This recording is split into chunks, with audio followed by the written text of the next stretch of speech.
Welcome in. Happy Tuesday, and welcome to the On Texas Football Tuesday night live stream on Texas Football. I'm Aaron Hogan, CJ Vogel, and Rod Babers joining me, and we're going to talk plenty of Texas football over the next hour plus. We'll take your questions, and we're watching Longhorn basketball as well. So kind of double duty while we watch the Horns up 2 with about under 17 minutes to play in Norman, Oklahoma. The Red River rivalry in full effect there. We'll keep you posted. Obviously, you may be watching along on that game while talking to us, which is great too.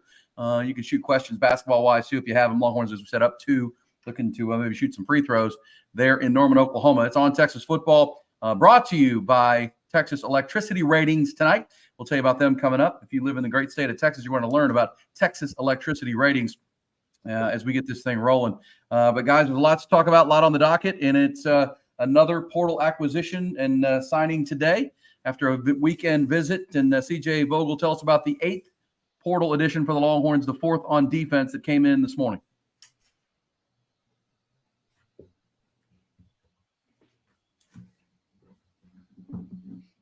Yeah, Tioa Elias Sevilla, a 6'4", 300-pound defensive tackle out of Arizona.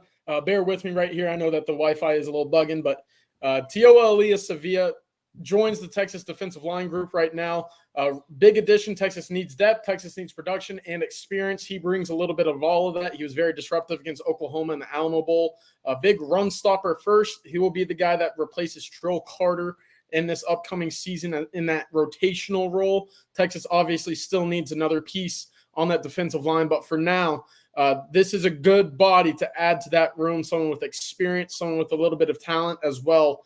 Had 6 tackles for loss this season, as well as a sack and a half for the Arizona Wildcats. Was a rotational guy there. Will be a rotational guy here as well. So big addition again in the sense of getting bodies on campus. And Texas is certainly very happy with getting Sevilla into the fold now. Rod Babers, I know we talked last Tuesday on the live stream about defensive tackle and the depth.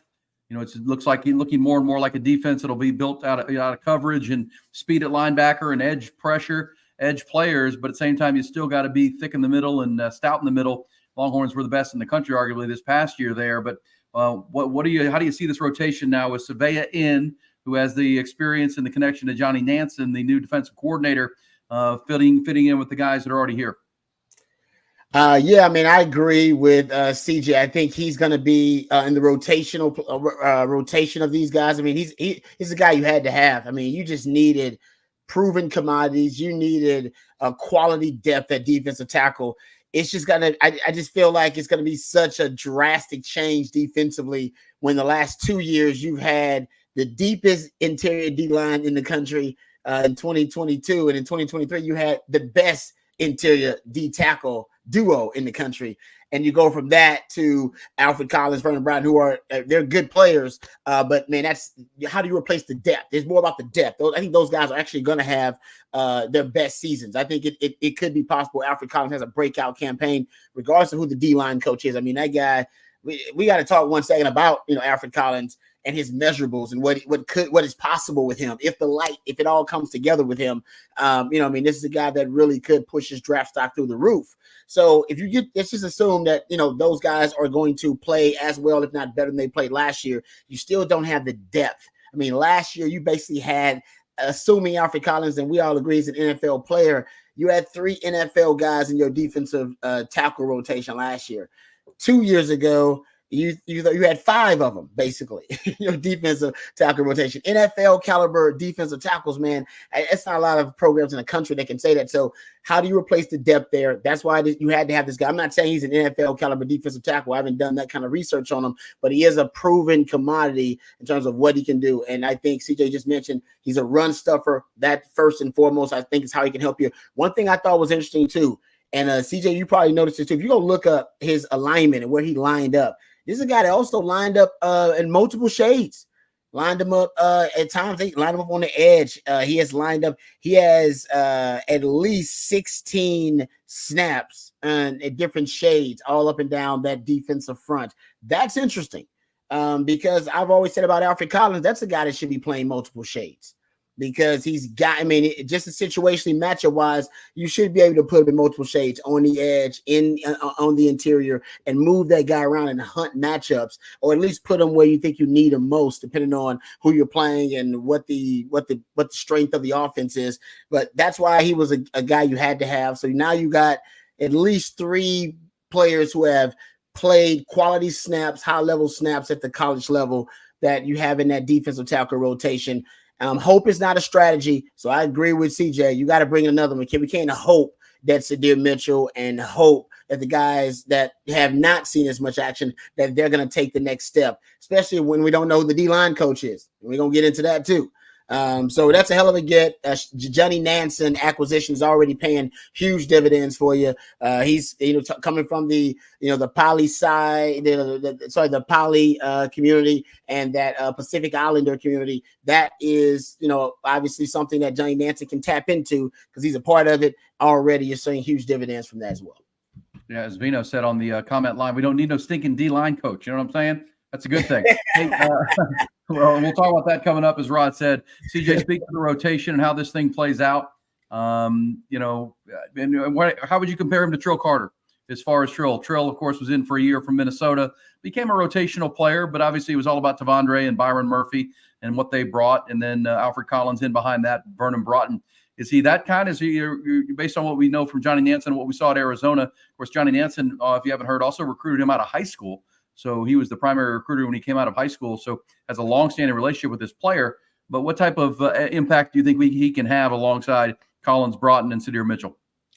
Yeah, I think you'll certainly see him in that same Trill Carter role in the rotation, coming in for what you would expect to be early downs, not necessarily those big 3rd and longs, 3rd and mediums, or where it's an obvious passing situation. You want him in running situations. He has heavy hands. He doesn't get pushed back all too far too often. But with that said, he's not a great pursuer of the quarterback. So you want him in on those downs where you anticipate running situations. I think you'll see a very similar statistical output of what you saw with Trill Carter. The difference is their body makeups are a little bit different. Trill, not the biggest guy. He probably played around 310 pounds. He's short, stocky, didn't move all too far back as well. But with Sevilla, he's about 6'4", so he's a bigger guy. With that said, I think he's a little bit leaner, so he's not as pudgy or as thick, if you will, in the interior. He's certainly a little bit leaner, but he's taller. And again, weighed right around 305 pounds is what I think Arizona had him listed at. But it's the heavy hands and the inability to be pushed off the ball, which is really what is impressive to me when you talk about Tuaola Aliyah. That name will never get easy. Oh, man. Sevilla. You're way better than me. That was great. That was a good job because I don't even say it. I don't even attempt to say it. I need to just go Sevilla only. But right there, I mean, he's going to be good in the run stopping situations, early run downs, similar to what Texas went out and added with Kendrick Blackshear. This is a guy that you want in early down situations and not necessarily in those guaranteed drop back to pass kind of downs for opposing offenses. Well, we're on D-line, CJ and Rod. Talk to me about this rotation. We mentioned Alfred Collins, the super high ceiling. We know if he can take that step forward like Tavondre Sweat and Keandre Coburn and more Ojimo in past years, he can be a force. And even in the SEC, Vernon Broughton was a highly recruited player out of Cypress, down in the greater Houston area. And then Sadir Mitchell is a massive guy. I mean, if I saw him at the spring game, saw him on the sidelines this year. I mean, he is just massive, but it's got to be developed, which comes back to D-line coach. He's out of Bergen, New Jersey, one of the big Catholic school up there. How do you see that rotation? I mean, obviously it's not going to be the strength it was a year ago. What can it be? And we're not sure if they're done. It could be in the spring portal, could be other players that they're looking at. But as it stands now, how do you see and rate this defensive line, 4-person rotation at this point? Well, the biggest question is that nose. Where does Texas find their true nose? We know Texas feels confident. Alfred Collins, Vernon Broughton, obviously. They've been in that rotation. You can add Sevilla to that group as well. These guys all kind of fit into that 3-tech or further out combination right there. So you'll line them up over the guard and beyond, not necessarily nose up over the center. So where does that guy come from? Could it be Alex January making a run for the money as a true freshman? Maybe. Could it be Sadir Mitchell taking a massive step forward this spring? I hope so. But then there's also Aaron Bryant in that mix as well, who Texas is very high on and is hopeful to take a little bit of a leap developmentally. We saw him for about 20 to 25 snaps per game towards the end of the season. He was one of 5 Texas defensive linemen that got snaps against Washington. So something of note right there. Texas was high on him. They trusted him enough last year to be in that rotation when the snaps meant the most. So it's all about finding that one true nose right now to really take control, take leadership and command of that position. I don't think they have it on the roster right now. Yep. Agree, Rod? Yeah. Well, go ahead. No, I was just going to say that, right now, the way the defense is projecting, the way things are projecting the returning starters, the back 7 could end up being the strength of this defense. And the edges of the defensive line, of course, because you got a lot of returning starters there, and you also are bringing in Trey Moore off the edge, natural pass rusher. So just the way it's looking, you probably will be susceptible to power run game. Just throwing it out right now, the way it's looking. If your DBs continue to progress, they evolve, they get better. You got Jahdae Barron coming back. You got Makuba coming to the secondary. Derek Williams, we anticipate taking a leap. Anthony Hill taking a leap. Right. We don't know who's going to end up winning the other linebacker spot, but hell, man, you got some depth there. Maybe it's Mo Blackwell. Maybe it's Leon Lafau. But, at least you got a guy, Anthony Hill, that is going to elevate the position. Last year you were a front 7, kind of strength defense. That's where the strength of your defense was, why you were one of the best rush defense in all of college football, and you were susceptible to the pass. So it's just like CJ said, it's going to be key that you figure out who your elite run force defenders are going to be. I'm glad you got Bender coming back, because that's going to be important for you, because he's a guy that's more of a run force defender than he is a pass defender. Having a guy, coming in like Blackshear from Alabama. He doesn't have any real starts under his belt in Alabama, but he's a guy that has the makeup, the build of a guy who could be a downhill run defender for you. You don't have many of those guys. Anthony Hill can be damn near anything, but you don't want to relegate him to being that if that's the case. And we haven't really seen him be that necessarily that inside middle linebacker run force defender, because you didn't really have to do it a ton. So it'll be interesting to see how they approach this, because right now that's how I think teams are going to try to attack Texas if they don't have that Rock of Gibraltar, right? That big body in the middle of the defense, which they've had conveniently, it would seem, for the last 2-3 years. Well, yep. and one more quick thing, real quick, Aaron. Sorry to cut you off, but Rod, you mentioned that Alfred Collins' ability to move up and down the line. He could be an option at nose. The problem with Alfred, who's about 6'5", 320, is what he played at this past season. So a big body in that middle. Is he's so active and athletic that it gets him out of position in the run-stopping game, and that's where he gets in trouble. So you got to find a guy that stays true to the run-stopping principles as well as being physically imposing in that middle. Texas right now doesn't have that in my eyes. Well, and then you look at the 12-game schedule. You're going to have some games like Colorado State early. That's going to be Jay Norvell. That's a heavy pass team, so you kind of match up. Michigan's week 2, so whether it's Jim Harbaugh or Sharon Moore, that's going to be a power run it down your guts football team. Yep. You know that. Georgia, same kind of thing. As you move into the SEC, Rod, Kentucky is a smash mouth football team who Texas has on their schedule. You got to be able to play a variety of types of defense, right, and match up with a variety of offenses. It's the SEC, and you got Michigan on the schedule, so you're going to see a little bit of everything over 12 football games. Yep. I totally agree with you. And, last year, this defense, obviously, they took away one thing. They took away your run game, made you one-dimensional. It'll be a different recipe this season. You'll still have strengths, but you'll have different strengths. So for PK, it'll be a different recipe this season. It'll be interesting to see what the changeup is for him, what they try to take away. And like you said, based on the matchup each week, I do believe, just predicting, the power run game will be something Texas has to worry about just right now if you're looking at holes right now in the roster, like CJ said, but they still got another transfer portal window to fix that. Still, we don't know what Sadir Mitchell and those guys are going to end up being. That could end up being a pleasant surprise for you, but hope is not a strategy. So, you want, as a coach, you want to have a plan. And I think they need to make sure they have a contingency plan potentially at the defensive line in case the young guys don't take the leap that you anticipate. And there's no Bo Davis, and they don't have a D-line coach either.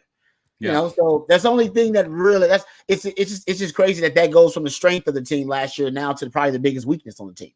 Or at least the biggest question mark on January 23rd, Yeah. without a doubt. And we'll talk about D-line coach coming up. But while we're on transfer portals, for folks keeping score at home, you have 4 offensive portal additions and 4 defensive portal additions now. And really targeted. Obviously, receiver was huge in catches. You lost 85% of your receptions from last year. So 3 wide receivers in the portal: Isaiah Bond, Matthew Golden coming in. Also Isaiah Bold. Okay, let me get this. Matthew Golden. Mm-hmm. Isaiah Bolden. No. Silas Bolden. Bond. Huh? Silas Bolden. The Bolden. law firm. And then the tight end, the Amari Nyblack. And then on defense, you have the kid Savea from Arizona on D-line up front. In the interior, Trey Moore on the pass rush, Andrew Makuba at the corner spot, or excuse me, the defensive back spot, where you've added 4 on the defensive side. Hey, where are we going with Jabbar Muhammad, CJ? I mean, where is that? That was one that was in town over the weekend or last week from Washington, of course. Then he went off to Alabama. Now reports he's at Oregon. Jabbar Muhammad, the cousin of Manny Muhammad on the Texas defensive backfield already. Where does that stand as we talk this evening? Yeah, Aaron, those wide receivers are supposed to be the easy portal names. I know, you're right. I'm trying to watch basketball at the same time. I feel you. But with Jabbar Muhammad, obviously he visited Texas last Wednesday for a midweek official visit. Did make the trip to Tuscaloosa, which was something that Texas fans and sources behind the scenes were kind of indicating, hey, maybe not. You know, if he doesn't make that trip to Tuscaloosa on Friday, things are looking very good for Texas. Obviously made it to Tuscaloosa. That would have indicated he was going to go to Oregon as well, which he did today. He got in this morning. Will stay through this evening and into tomorrow. So that is something to monitor very closely. Oregon offers a faster and more, I don't know if efficient's not the word, but he is available to be on the field more for Oregon than what he would be for Texas, if that makes sense. That's the package that they are presenting to him. Wow. Obviously, Oregon can fit and match whatever NIL offer is presented elsewhere. But right now, it's really about getting on the field for that last year of eligibility in terms of getting looks for scouts in the NFL draft. That's very important to the Muhammads and his camp. Right now, when you look at Texas and how Texas is hoping to see Malik Muhammad and obviously Terrence Brooks progress and become that down after down guy, it poses a little bit of a question mark. We saw that Texas likes to rotate their entire secondary a lot this past season. Right now, Oregon is pitching the idea of a deeper volume share of snaps at cornerback, which is something that is certainly weighing heavily in the mind of Jabbar Muhammad right now. He should end up wrapping up his visit tomorrow, and I expect a decision by the end of the week. Yeah, Jabbar Muhammad, we saw him against Texas in that Sugar Bowl. Really good player, Rod. War number 1, very aggressive corner. And obviously, as we talked about on our show this morning, I mean, these guys who were, 4th, 5th, 6th round picks in the NFL previously are now coming back. They're coming back to do just what CJ said. I mean, Isaiah Bond said it. I want to improve my draft stock, right? That's my corporation right now. And if you're trying to improve that stock, you're trying to get a lot of reps. You want to be maybe the number 1 corner matched up against the number 1 receivers as much as possible. So you're looking at Alabama, where it's his previous coach at Washington and Kalen DeBoer. They're losing both of their starting corners to the NFL draft, Kool-Aid McKinstry and the other fella. And then, Texas is a lot about family and closeness to family because he's from South Dallas, went to DeSoto. He's got 2 cousins on the team, and Manny Muhammad and Billy Walton, the pass rusher. So convenience for the family, but as CJ said, might be a little bit of a logjam as far as reps and starting opportunities. And then there's Oregon, who may be far distance, but they're offering him a chance to be the number 1 corner potentially. Yeah, I mean that's a no-brainer. Actually, I mean it is. I mean, as you're trying to make it to the NFL, you need as much film out there as possible, and then you need NFL scouts to see you play against the elite competition, whoever that's going to be. And yeah, you really can't take a chance at losing your starting job or being in a heavy rotation at corner. So it doesn't mean Texas, what they do is a bad thing. No, Texas, this is their way of rotating corners. And I always, when I played, we didn't rotate as much as the guys do. I mean, we didn't rotate at all. It's a different era, though. You play a lot more plays these days than they played back when I played because you got these pass-heavy offenses, so I get it. But there are times I do believe they need to be a little bit more judicious with the rotations. I think there needs to be more thought put into when the situations that you're putting these players in, like the different situations in which you are rotating the guys. And I don't know if that's considered enough. Seems like I don't know if there is like just a set rotation already prior to the game, or if it's the flow of the game as the rotation changes, or if it is situational. I don't know that, but it doesn't seem like it is situational. It seems like it's already preset at times to me. It feels like that anyway. Yeah. You get snap every odd snap and the other guy gets every even, whereas the situation isn't necessarily taken into context of who should be out there. I'm with you, Roddy. It felt like there were times last year where it's like, oh, hold on.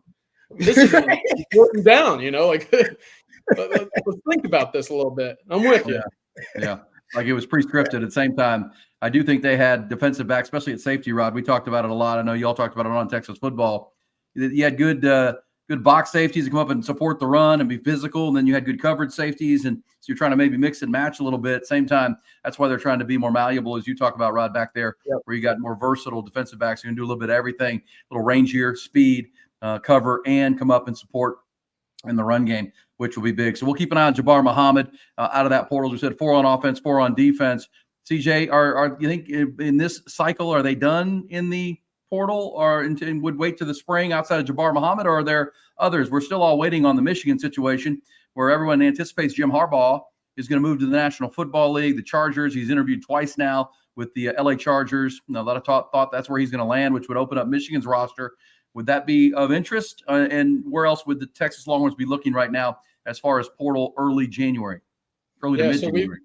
We've obviously touched on the defensive line and where Texas needs to go with the nose position. Texas obviously still after Jabbar Muhammad and potentially adding more to their defensive back room.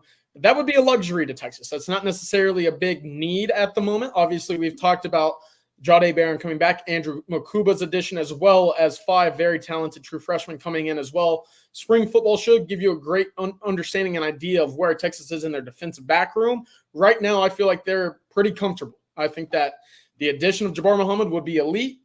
Right now, you can live without him. And I think that you can live without adding another piece. However, there are 2 names that were brought up to me today. The first is Arizona defensive back Tacario Davis, who officially entered the portal today after kind of flirting around with a possible entry earlier in the week. 6'4" cornerback out of Arizona, formerly with Johnny Nansen as well. So that's the connection. Led the Pac-12 and passes broken up. Great length, great athleticism, has the reach and obviously extension to get to just about any pass in his vicinity. That was kind of his MO on the field, all Pac-12 guy as well. The other one that was brought up to me is probably the best cornerback in the entire country. And this is a little bit of a long shot, so hear me out. But Will Johnson was someone that was brought up to me earlier today as someone to watch in case Jim Harbaugh does take the LA Chargers job, which he is in LA right now, interviewing for the second time with the LA Brass out there. So that is something to watch. If Jim Harbaugh takes that job and Texas misses on Jabbar Muhammad, there might be some rumblings around Ann Arbor about who enters the portal. And if Will Johnson does, he's someone that I expect Texas to be very active in pursuing. The question and the biggest hurdle right now is Will Johnson's from Michigan. His father played at Michigan. His father actually played with the current Michigan director of recruiting as well. So that's a lot of ties to the state of Michigan, the University of Michigan. A lot to overcome right there. But in the sense of getting on the field and competing for a national championship with a coach that will be there, Texas provides that. So something to monitor. Not a guarantee by any means, but it was mentioned earlier and by someone with the name of Will Johnson. If you have the opportunity to land him, you go all out and you do. Okay, we'll keep an eye on those names, corner and in three cases, and we'll see if D-line could crop up as well for the Texas Longhorns. Are sitting at 8 portal additions to this point, and that leads it back to the coaching conversation. And Longhorns we've alluded to a couple of times here on our Tuesday live stream, brought to you by Texas Electricity Ratings, which we'll tell you about here coming up. Still no D-line coach. The finality is now final and official. on Dwayne Aquina. He is not coming back. He is going to be the defensive coordinator at Arizona. So good for your former coach, Rod, at 67 to be back running a defense for the new head coach there, Brent Brennan. That's pretty cool. He wanted to be back on the field, wanted to be back in a more prominent role than advisor or analyst as he was. Good for him. You know Dwayne very well and Coach Aquina, Rod. He was probably like a caged animal up there watching film and sitting in the booth and not being able to do his thing. I'm sure he enjoyed it. At the same time, those guys you gotta let them out and let them go do their thing. Yeah, that guy, he's all about, connections with people. He wants to be right in the mix. He wants to be out there recruiting. He wants to be able to coach the players on the field. And him not being able to do those things, not being able to cultivate those relationships. I got a feeling kind of felt like a caged bird. So, man, let Coach Aquina free. And I'm glad he got not just we thought he was going to get an assistant coaching job. He got the defensive coordinator job, and I'm happy for him. It would have been a dream come true to get Coach Aquina on your coaching staff as an analyst. Longhorn fans are a little bit spoiled. I mean, Nick Saban was doing this for years, but Nick Sark started doing it, and it was really good too. Getting these big time coaches who are either been fired or they want a reduced role to come on your staff as a special assistant. Joe DeCamillis, Paul Christ, Gary Patterson, my Hall of Fame coaches on your staff as analysts. And I think, just not getting Coach Aquina, I don't think we should get accustomed to getting those big time names all the time. It'd be great if you can get those big time names like that all the time. But Coach Aquina, I'm happy for him, and he'll do a great job. I mean, he's always about ball. He always does a great job in developing talent, and he's been a coordinator before, so he's a scheme savvy guy.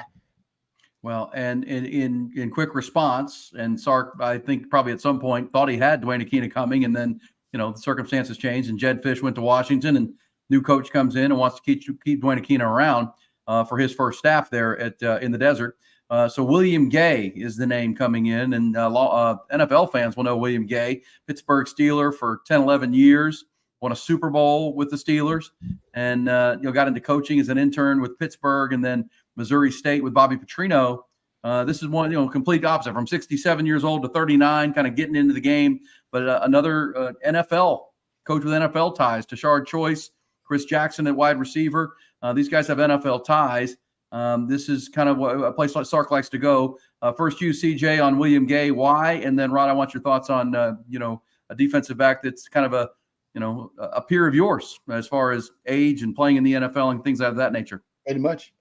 Well, yeah, I mean, it certainly makes sense in the sense of adding to the secondary room and getting some new ideas, takes, experience to that room. That we talked about the revamping of the athleticism and total talent in that room this offseason. Getting some fresh ideas and schematic approaches is certainly something that will help. Well, William Gay was with the Steelers, who for the last 15 years, ever since Mike Tomlin was there, Rod, you and I talked about it, that has been one of the best cultural approaches to the NFL for the last 15 years, specifically on the defensive side of the ball. The Steelers and what Coach Tomlin have currently still have right now in Pittsburgh is still very impressive. To be able to go out and win football games in which the likes of me are playing quarterback is something that you don't often see in the NFL. And I mean, they're certainly able to do it every single year. Mike Tomlin obviously has instilled a culture in which they don't lose football games. They've had a winning season every single year that he's been the head coach. And I think William Gay has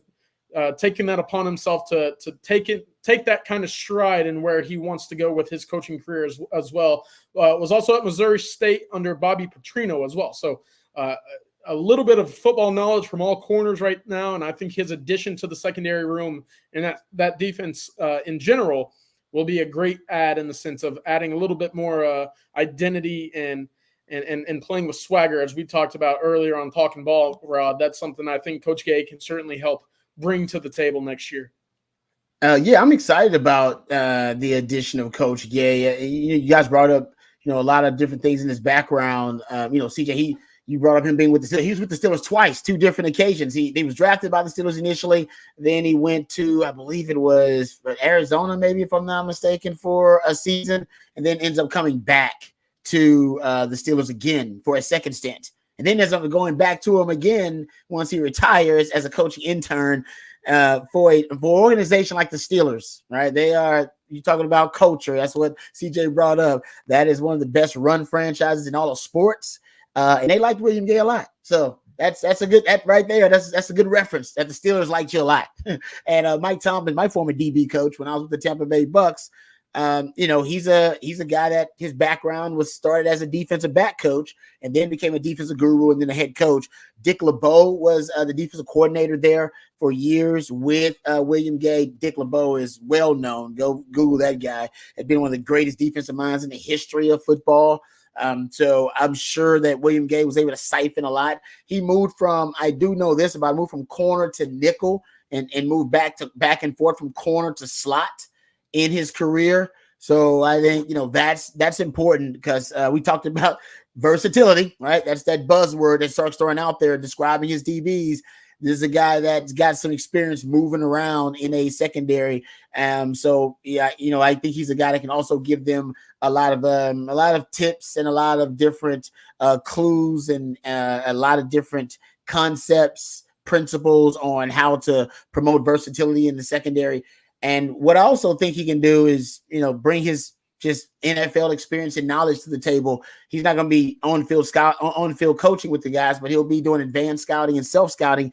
They had a lot of issues that plagued this secondary last season. Certain concepts in the passing game, they just could not defend.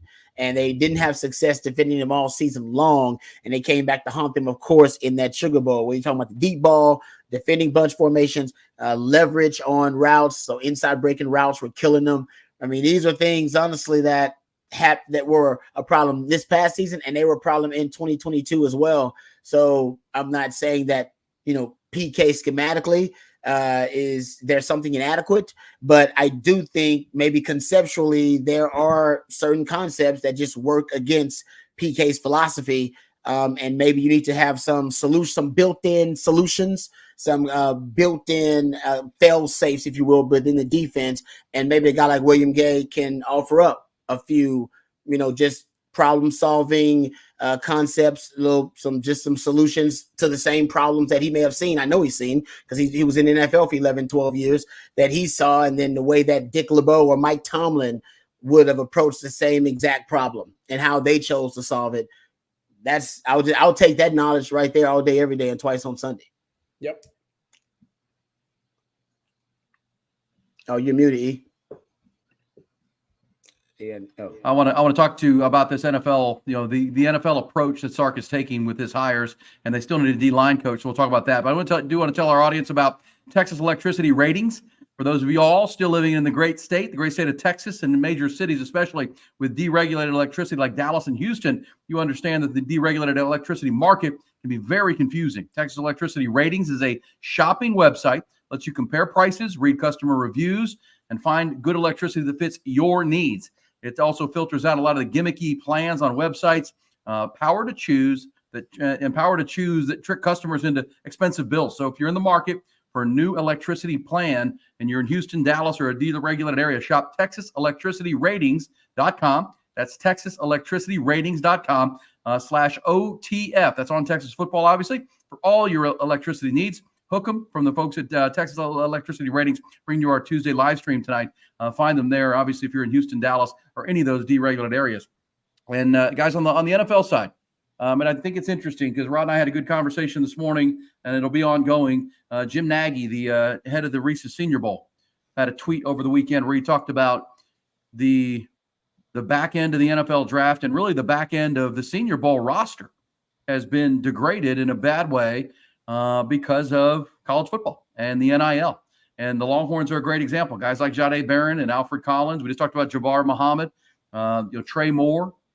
These are all guys that are already on NFL draft boards. I mean, their NFL draft scouts are looking at these guys. But, as Rod, as you pointed out, and I pointed out many times, when you put your name in the analysis hopper of the NFL, they tell you first round, second round, or go back to school, right? So, I mean, you don't get a lot of information that way. Same time, if you're going to be a 4th, 5th, 6th, 7th round pick, and now there's NIL, and you go back and make a little bit of money and improve your draft stock, you're seeing guys make that choice. And Jim Nagy was talking about, they had a hard time filling out their Senior Bowl roster at the back end because that 5th to 7th round pick guy like Jahdae Barron, potentially Alfred Collins, they're coming back to school. Yep. And they're trying to improve their draft stock. And that's probably going to be an ongoing conversation. And it makes sense, right? I mean, you've got free market. You can come back and make a little bit of money. And you know, Isaiah Bond, there's the Jim Nagy quote right there.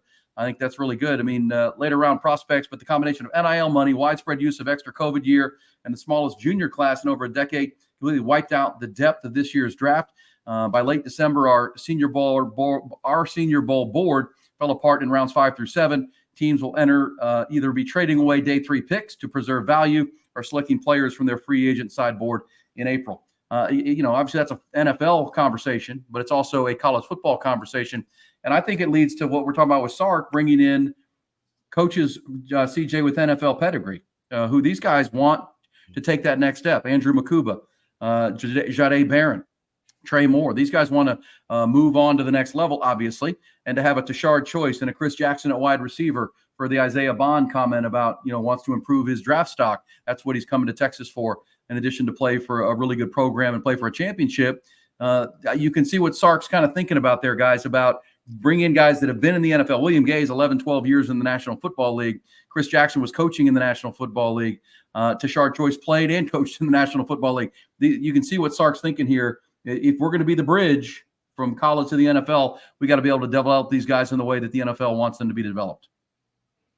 Yeah, you hear it all the time in the high school ranks that the COVID, portal, everything that keeps kids from earning scholarships is kind of the biggest issue in the high school ranks.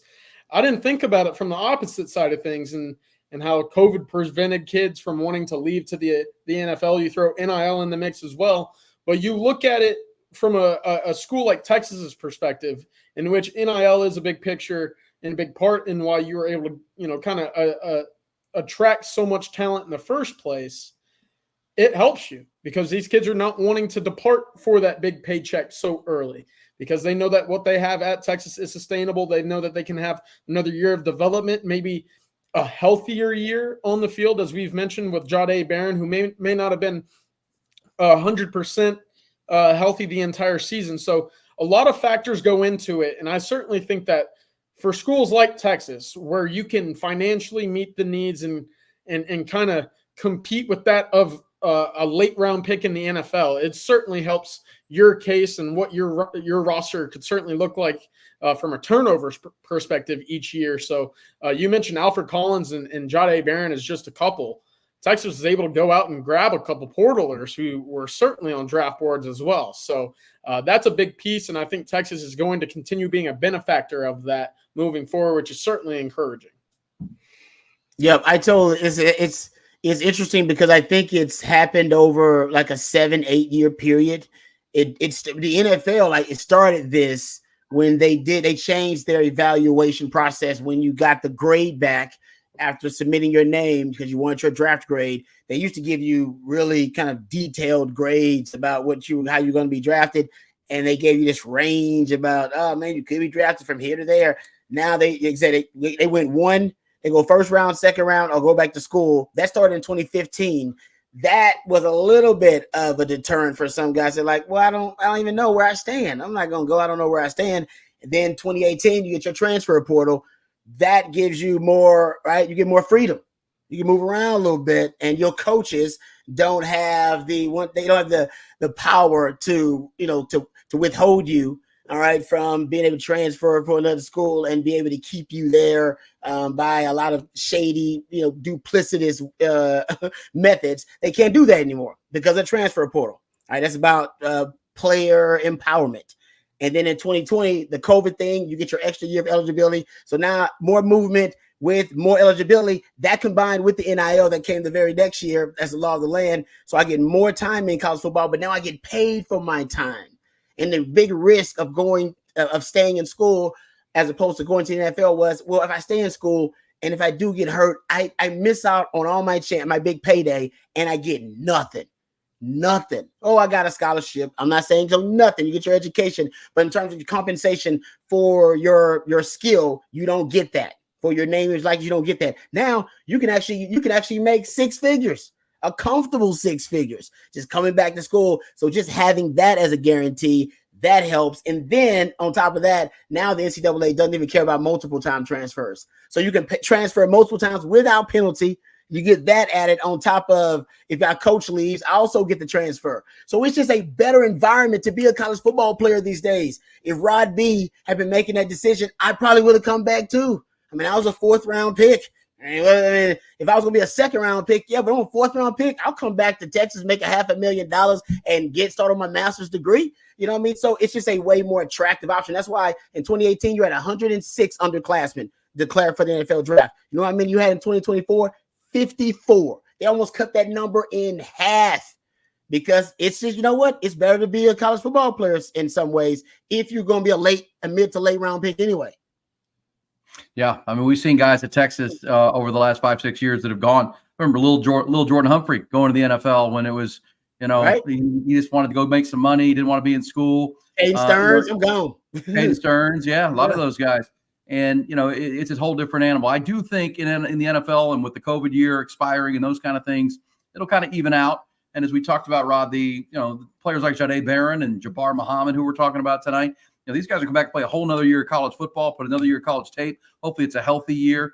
They can improve their draft stock. So it's going to deepen the draft next year potentially because you'll have your normal cycle of players. And then, we're seeing that at quarterback with guys like Bo Nix. We're seeing Bo Nix as a 1st-round draft pick.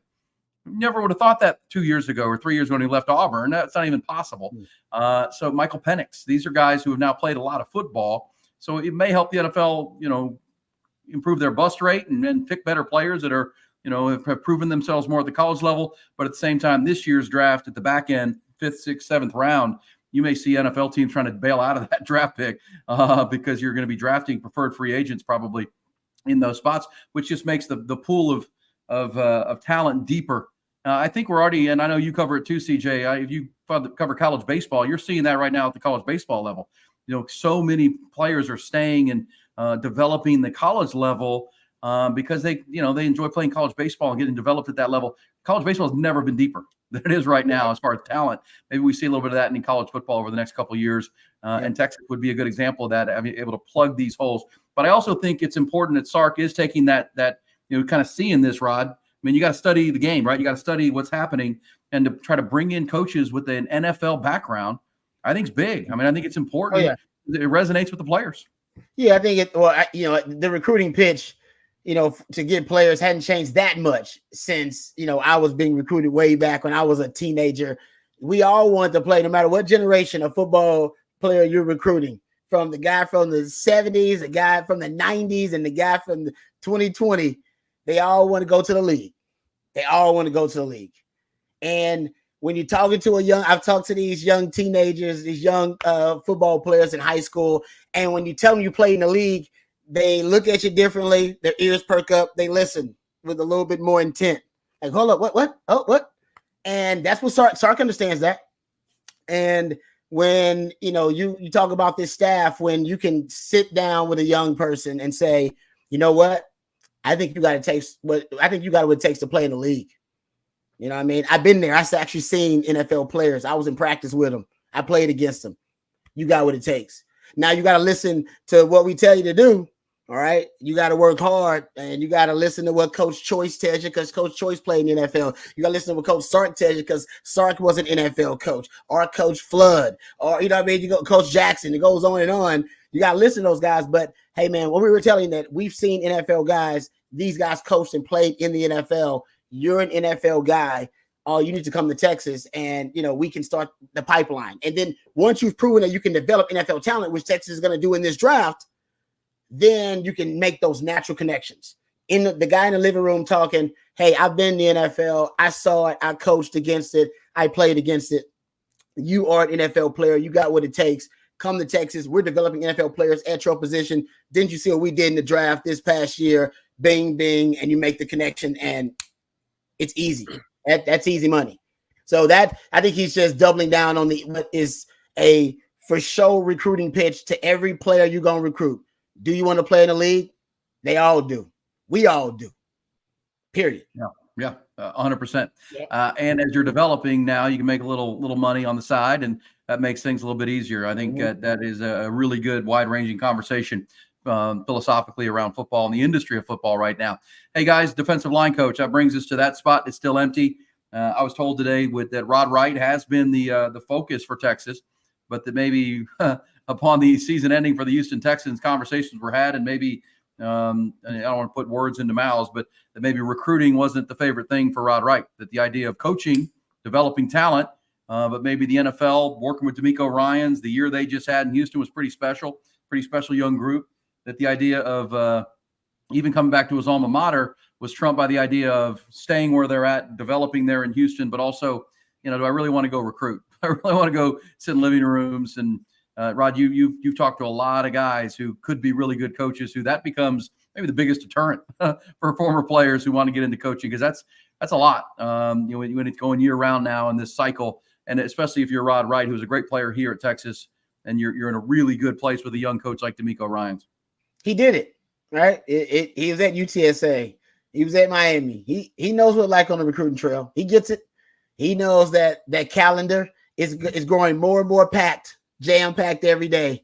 And none of the NCAA decision makers have done the coaches any favors by trying to, figure out different ways to, I'll say, ease the tension, ease the stress, the burden on these coaches with this jam-packed calendar. Now with the transfer portal windows and recruiting windows, it's wild. There's no downtime. There's no off season for coaches anymore. And I think matter of fact, there was Eli Drinkwitz. I heard him on, I believe, 790 in H-Town. And he's when Nick Saban retired, he said the same thing. He said, we're going to chase some good coaches out of the game. At least he's talking about the college game. And he went on kind of a long rant about it. But one of the things he talked about was, they got to figure out basically how the structure of college football in the modern day, in a modern age. And they haven't really done that.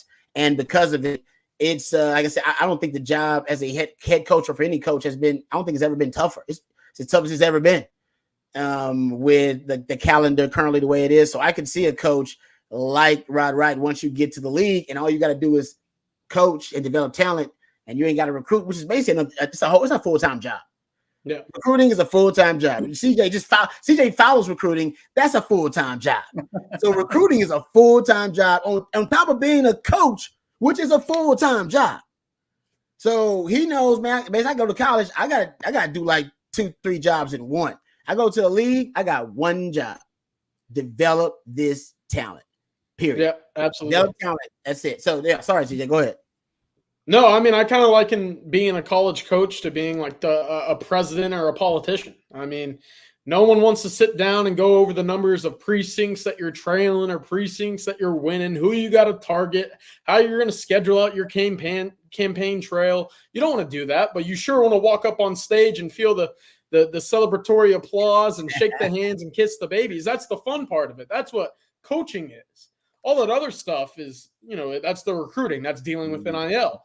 That's all the extra little bits and pieces that you mentioned that you don't have to do as a NFL coach. So yeah. I see that side of things 100%. I know coming back to your alma mater and returning to what Texas is doing right now is something that's very shining. But as you mentioned, the Texans aren't in a bad position right now with the young head coach, the young quarterback. It looks like they're going to be contenders for the immediate future at least, but beyond that, it looks like that future is going to be very bright as well.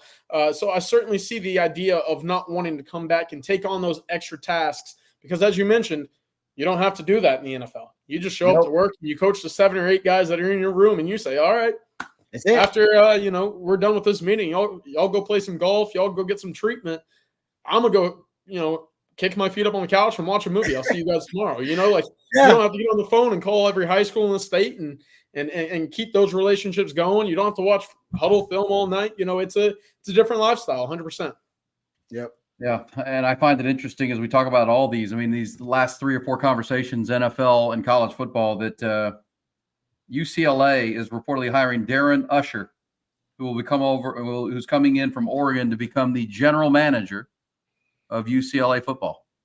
We now have our first instance of a major college program hiring and giving someone the title of general manager, guys, which don't think it'll be the last because there's so many jobs. There's so much going on with portals, recruiting, the day-to-day, it's Yep. becoming more and more an NFL front office. And finally, Chip Kelly, who we know he has a very strong thoughts about college football and where it's at, they've actually taken the step to hiring a coach who will have the title of general manager, running the front office, essentially. Yeah. Yeah, no, that's certainly something that's new. The term general manager is in the college ranks, but that practice has been going on for a little bit. There's programs around the country, even in the state of Texas, in which they have player personnel guys behind the scenes that tell their position coaches who they need to target because of the metrics that they fit from a speed or measurable side of things. They'll take on all the film and just basically point to the coaching staff, position coaches, and say, yeah, you need to go get those 3 kids. That's who we want this year. So it's not necessarily a brand new concept. The term general manager is brand new, and that'll be really interesting to see exactly how often that is adopted from a whole, country side of things for the college football. I know that some coaching staffs also pride themselves in being able to evaluate very well. So if they're asked to give up their huddle watching rights, I don't know how well, many coaching staffs will take that. So that's interesting. That's really interesting. It is, right? And Rod, in the NFL, we talk about it a lot. Your Cowboy fans know they don't really have the good chain of command that you need, but you have to have somebody in that role that handles those kind of things. I mean, there's also the NIL side of it. There's a lot to handle, and one person, Steve Sarkisian, insert head coach here, can't do it all. They literally can't. There aren't enough hours in the day to handle everything that goes on in a major college football program right now. There's just not. I totally. That's why these support staffs continue to grow. Right, they're growing and growing, and at one point when there's a separation of the have and have-nots, when it does actually happen, Power 4, whatever it becomes, right? They'll be just straight up front offices. I mean, just like the NFL, as you mentioned, it's just the beginning of it. There has to be, because NIL has totally transformed the face and the entire body of college sports, but also of college football.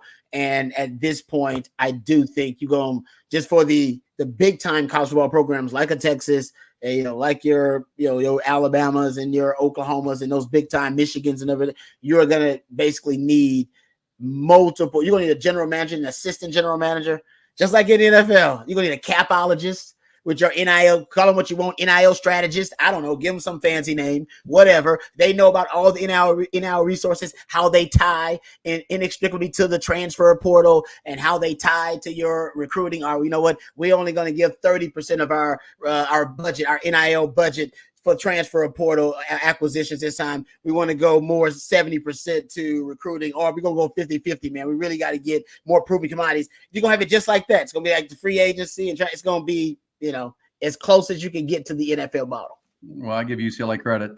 Just go ahead and call it what it is. It's a general manager. He's going to handle the front office, and the coach is going to be the coach. And obviously, Chip Kelly has plenty of NFL experience there at UCLA. He knows how that works. All right, guys, real quick, before we get some super chats, I do want to mention it's on Texas football, but on Texas basketball, it does feel like the Longhorn basketball team may have found something. If you're taping this game and watching it, push mute for a second. But, that horns down controversy of last Tuesday night, Longhorns are up 14 right now at Oklahoma. They've played a hell of a second half. They've stopped turning the basketball over, and they're running Oklahoma out of the gym right now in this second half. They've outscored them 44 to, I think it's, there it is, 42-27 in the second half. Max Asmus scored 25 points. Tyrese Hunter's having another really good game here, especially in the second half. Dylan Mitchell stopped turning the ball over from the first half, playing a really good game right now. Dylan DeSue's doing his thing. This team does feel like it's finding its identity. And there's not many teams in the country that can throw offensive weapons like that at you. Max Asmus is back in the state of Oklahoma. He played at Oral Roberts for 4 years. He's gone past Elvin Hayes tonight, by the way, as now number 15 all-time in NCAA scoring, which is pretty incredible. He's got 22. This is becoming an interesting basketball team, and to have back-to-back top 15 wins, which they're about to post in 46 seconds, they're up 74-60. This is something to build on. I don't know if it had anything to do with last Tuesday, but it does feel like this team is kind of galvanized around their coach and the controversy that surrounded it, and they're playing more in a more intense brand of basketball. They're about to hold Oklahoma to 60-ish points on their home floor. Yeah, pretty impressive. A big win, and one that Texas needed in terms of their tournament hopes as well. So big win. I thought Kendall Weaver has really taken a step forward in terms of what he brings to the table. You talk about a glue guy and kind of the dirty work that you want to see there. He's the embodiment of that. He's the one that really does a tremendous job of diving on the loose floor, going after loose balls, also providing a scoring threat as well. So I've been impressed with him as of late. And again, this has to be the new normal for Texas basketball. You have a razor-thin line from that tournament to window of the NIT. So big win, big resume booster as well. Hopefully they can keep that momentum going. Yeah, and stealing road wins, Rod, we talked about it. They've already dropped 2 games at home, Texas Tech and Central Florida. Now to go on the road and get one at Oklahoma, your rival, where I think they've won 6 straight at Lloyd Noble Center. No matter the coach and the roster, they kind of like playing there. But what I like, and you and I have talked about it a lot, Rod, they're going to score. I mean, they're going to put points on the board. Dessou, Asmus, Tyrese Hunter, they're too good offensively. If they don't turn the ball over and they play defense like they are tonight, where they're holding Oklahoma to 60 points, they're going to win some basketball games. There's no doubt, because they can score the basketball. And the defense, if you have at least some consistent defense, at least you can stay in the game until your offense comes around. When your offense, when you do have slow starts, or when maybe some of your key guys are off, whatever it may be. There are no nights off in the Big 12, so there's no time to catch your breath. But it looks like the horns down controversy ignited something with the group. So I'm happy about it. Rodney Terry had to apologize, and he felt he had apologized. Classy move by Rodney Terry, because he's a classy dude. But whatever it was behind the scenes, I'm with you that it might have lit something, and that's good. I'll take it. They need all the motivation that they can get in the Big 12, man, because the Big 12 is an absolute brutal league to be in. Yeah. I mean, it's basically like being in a tournament every damn night. It's a tournament game. Yeah, we're going to wrap this Tuesday live stream coming up, and we'll talk a little bit more. But just know that Houston's playing BYU tonight in BYU, and that's the next 2 opponents for Texas. So if you want to scout the next 2 opponents for the Longhorn basketball team, they play at BYU Saturday, and then they come home for Houston next week in a big game at Moody Center. So watch that game. But yeah, they're becoming a fun team to watch. This second half was as good as I've seen them play. And the last 2 weeks against Baylor, or last 2 games against Baylor and now Oklahoma, the second half, they've really played well, especially on the defensive end, and cut down the turnovers. I agree with you 100%, CJ, on Kendall Weaver. And one of the things you and I talked about, Rod, that maybe, Coach Terry's reaction to the horns down, he was as much mad at his own team for blowing a 16-point lead on their home floor, but also that they weren't upset about it. Like, they weren't like, hey, man, they're doing horns down in your building. I'm going to get mad about it, and you guys should be mad about this. Like, we got to defend our home floor with a little more passion. And I think we've seen that pride. We've seen that intensity, I think, from this team the last 2 games. And they beat number 9 in the country, number 15 in the country, 1 at home, 1 on the road. So I think it's trending in a good direction, and they're fun to watch right now with Max and Tyrese Hunter and Dylan Dessou. And Dylan Mitchell, who turned the ball over too much early, man, he ended up with a really nice stat line, rebounds, block shots. He was all over the floor tonight, so that was fun to see. Hey, guys, as we were talking about the NFL, and we'll get some super chats here in a second, but I wanted to ask about if Rod Wright is indeed doing the I've seen college life, Rod, with UTSA and Miami, and it's not getting any easier. I kind of like this D'Amico Ryans guy. And coaching a guy like Will Anderson and these kind of players. I'll stay here. What is the next step, CJ, at defensive line coach? Any thought, anything you're hearing there? Because they got to get somebody in place in that coaching spot.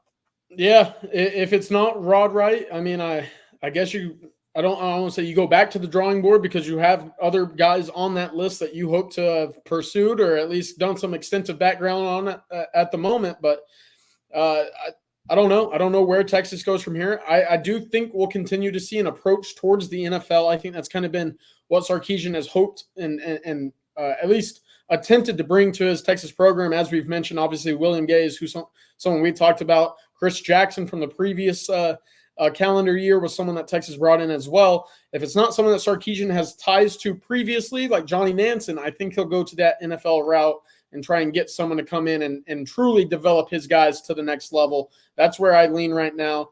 There's a couple of names. I know that the Lions defensive line coach right now is still in the playoffs. He has ties to the state of Texas as well, so that could be someone to keep an eye on. We'll certainly dig as much as we can and come up with a couple of names, moving forward if it's not Rod Wright. But for now, Texas again. But here's something else.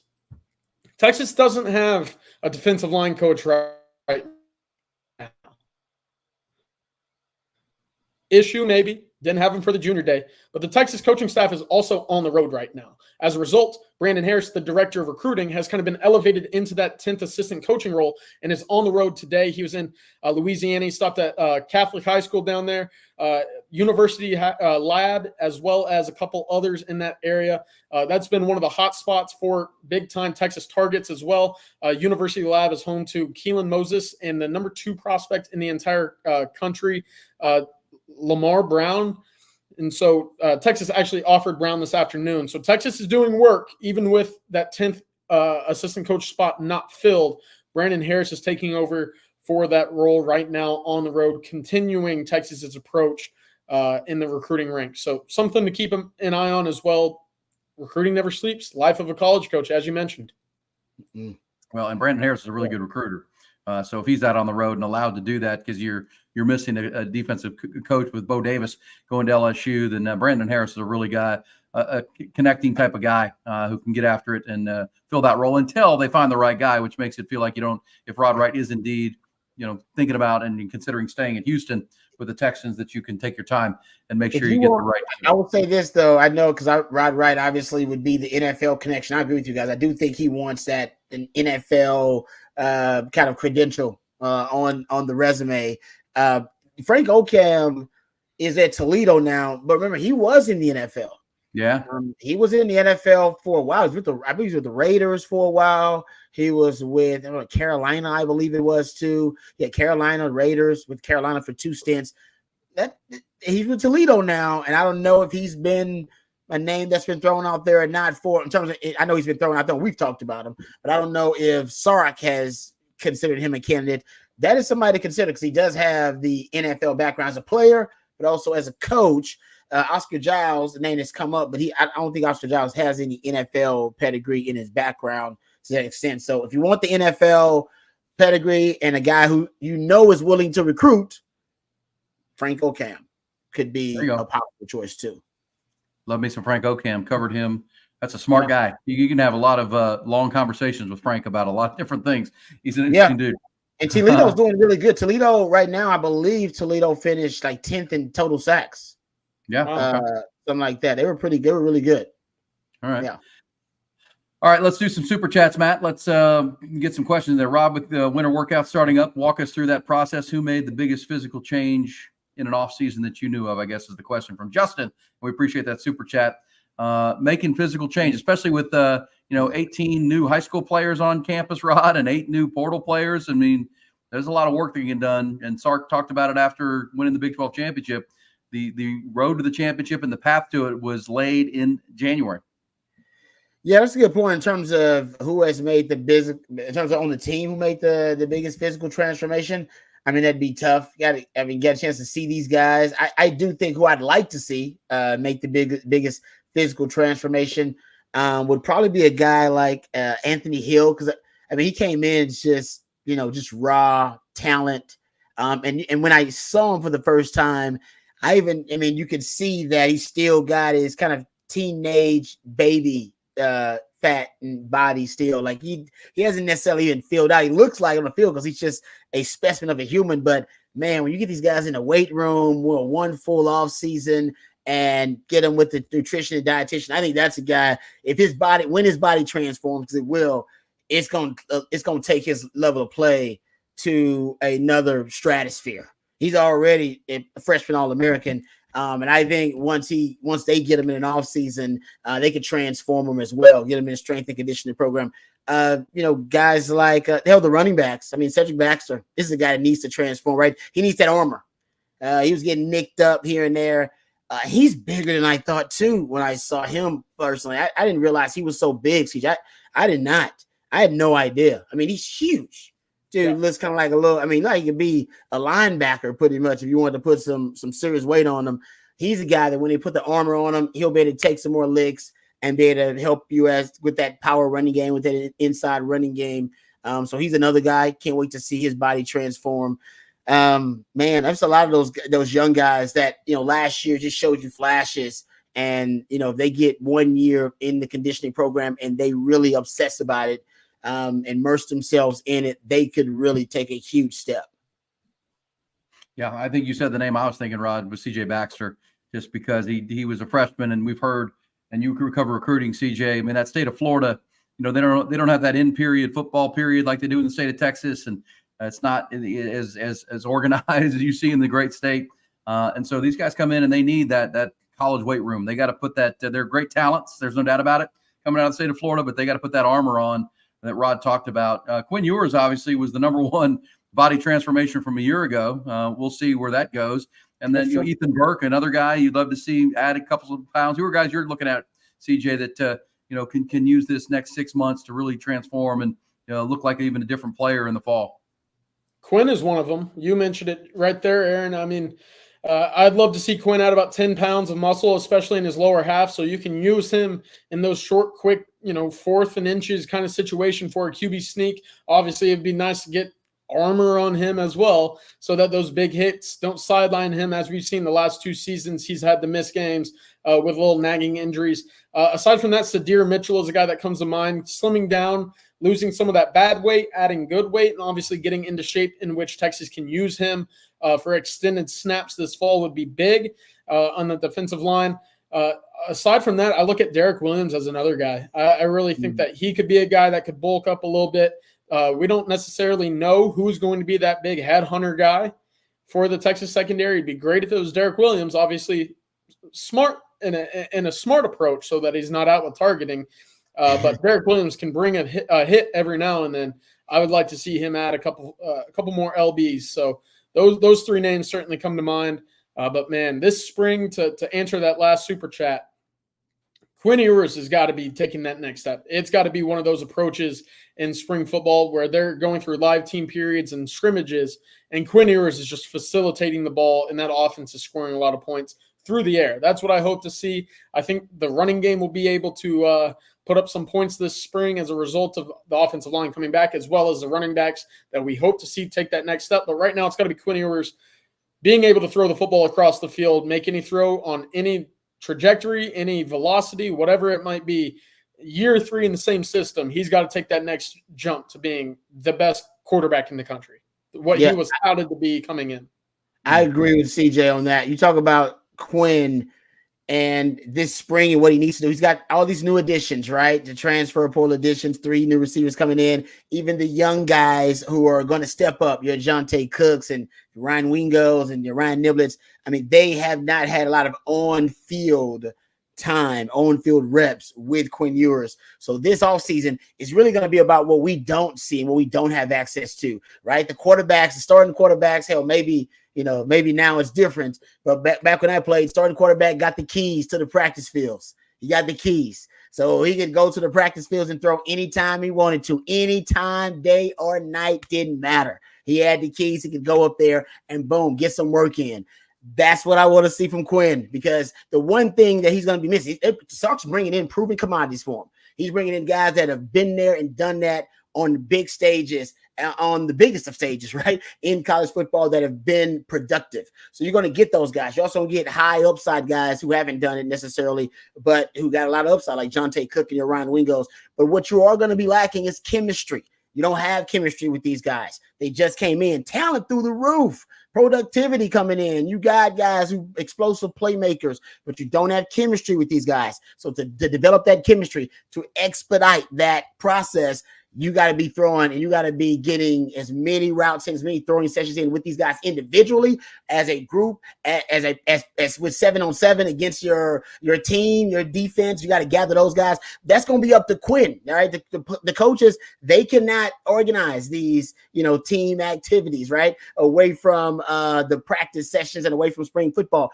Only Quinn can do this. All right, now the defense can organize their own, but he needs the defense to help him out, because he's going to need a good look, all right, from the defense. So he's got to organize these throwing sessions. He's got to organize one-on-one sessions with the DBs, and guys got their different schedules. Trust me, it can be a bit of a challenge to get everybody on the same page, but everybody's got to be committed to it.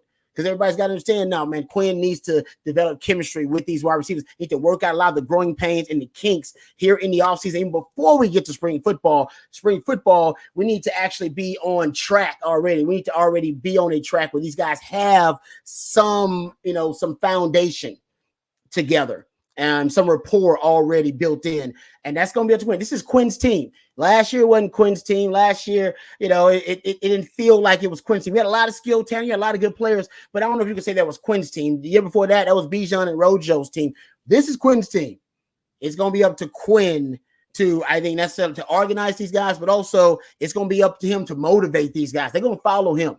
You just said it, CJ, third year in the system. He's a proven vet. He's got the best Heisman odds right now in the country. It's Quinn's team. Yeah. So I want to see him step up, and I want to see how he performs when it's his team. You know who else want to see that? The NFL scouts want to see it. If you're a 1-1 guy, as my man Bobby Burton always points out, you're supposed to be a 1-1 guy drafted in that rarefied air, that rarefied space. They want to see you uplift the play of everybody around you. They want to see you be an alpha male of alpha males in that locker room. They want to see you show you got that dog. The dogs will follow you. And that's what I want to see from Quinn. I can't wait, because I know he's up to the challenge. I just can't wait to see him in that role, because we haven't seen him in that role yet. And yes, CJ's right. He needs to gain some weight, get a little bit thicker, so he can, Well, he had to lose it, and now he can get back that muscle weight. I think that's a good way to put it. And agree with you. And you know what? I would guess Arch Manning will be right there with him, because Arch Manning's that kind of guy too. As far as, if he's his backup, not to try to stir controversy, but Arch is a gym rat too. He loves being around the game, throwing, getting organized, and those kind of things. So I think there's some, and that would be a great thing for this program if the two quarterbacks take control of it. It's Quinn's team without a doubt, but Arch will be there too, and that'll be a lot of fun, I think, to follow this offseason. Best quarterbacks at Texas had that, right? Your guy Sims had the keys, Rod. He had the keys, man. Vince Young had the keys. Colt McCoy had the keys. Yeah. Sam Ellinger had the keys. I guarantee you, Arch got some keys. They gave Arch some keys too. Usually the backup don't get keys, but they gave Arch some. They gave him to Sims too. Sims wasn't always a starter. Major was a starter, but Sims got them keys though. So if you're a celebrity quarterback, even if you're the backup, you get some keys. I love it. What's our last super chat, Matt? Let's hit that and make sure we answer that question, because we appreciate them so much. Is there one more, Matt, that we can hit on a super chat? Or did we do it? I think we got it. All right, good. I think we got it. We got that super chat. Did we not? I think so. All right, good. All right, guys. Well, let's thank our friends at Texas Electricity Ratings. I mean, obviously, if you live in Houston or Dallas, in the deregulated area, you really want to be a part of this, because anyone shopping for electricity in the deregulated zones of Texas, TexasElectricityRating.com is the best place to find a great electricity plan for your household. For starters, it filters out dangerous and gimmicky plans from providers that are all hat, no cattle, as we tell you. That comes to your monthly bill. You can shop by rate.